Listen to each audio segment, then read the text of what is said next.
Salut!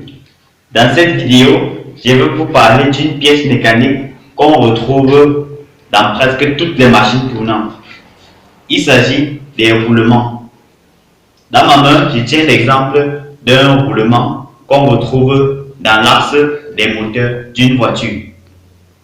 Dans cette vidéo, vous serez capable de connaître c'est quoi un roulement, les parties d'un roulement, les types de roulements et une brève histoire sur les roulements. C'est quoi donc un roulement? Les roulements sont des pièces mécaniques destinées à guider les assemblages en rotation. Ils permettent donc de soutenir et d'orienter avec un frottement minimal les éléments d'une machine en rotation, tels que les arbres, les axes ou encore les roues. Par exemple, on peut les retrouver au niveau des roues d'une brouette. Vous allez donc me poser la question, c'est quoi l'utilité des roulements? Pourquoi on fabrique autant de roulements? Les roulements permettent une précision élevée et un faible frottement pour atteindre des vitesses de rotation très élevées. Nous savons tous que frottement est synonyme de perte d'énergie. Donc les roulements ont également pour fonction de réduire les pertes d'énergie. Pas seulement, ils permettent aussi de prolonger la durée de vie de l'arbre en réduisant l'usure des axes. Dans la suite de la vidéo, je vais vous présenter une brève historique sur les roulements.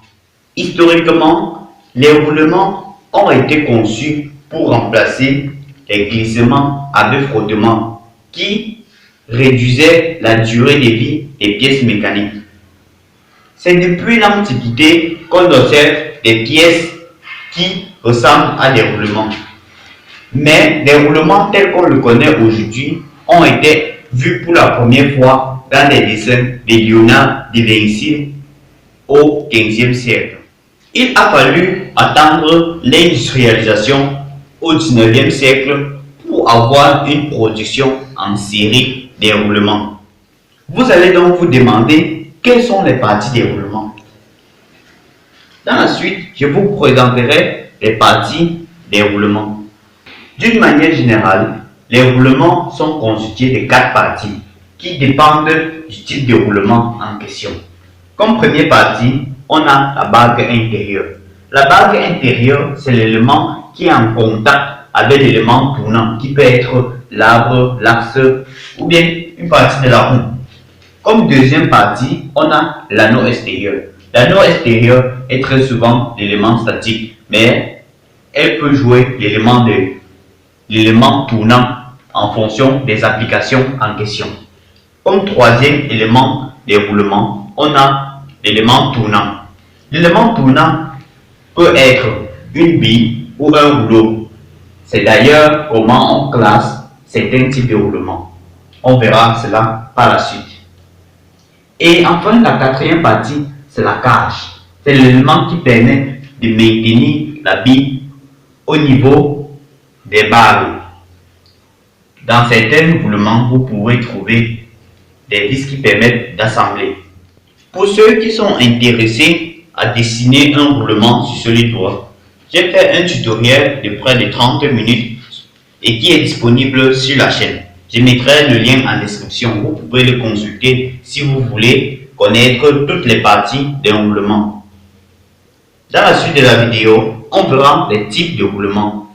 Quels sont donc les types de roulements? Les roulements peuvent être classés en fonction de l'élément roulant. Comme élément roulant, nous avons les billes ou les rouleaux.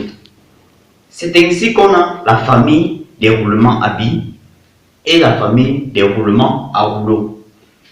Les roulements à billes représentent 2/3 des roulements disponibles sur le marché.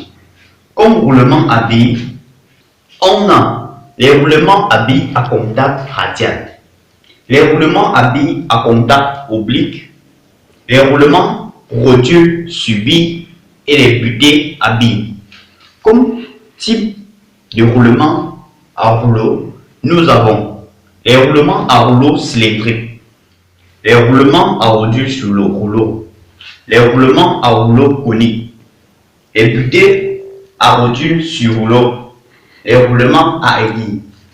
On peut également classer, les roulements peuvent être classés selon leur aptitude à supporter des charges élevées, des directions radiales ou bien axiales.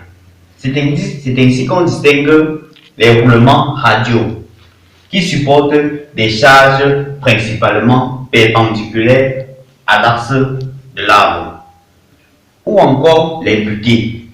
Les butées supportent des charges agissant principalement sur l'axe. Pour finir la vidéo, je vais vous présenter quelques obstacles ou bien quelques inconvénients que présentent les roulements. Comme principale cause de détérioration des roulements, on a l'usure par fatigue à cause de la variation des sollicitations au contact des éléments roulants sur la bague, ou encore le phénomène des résistances au roulement.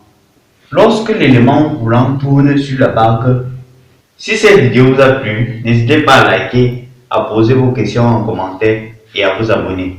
Je vous remercie pour le visionnage.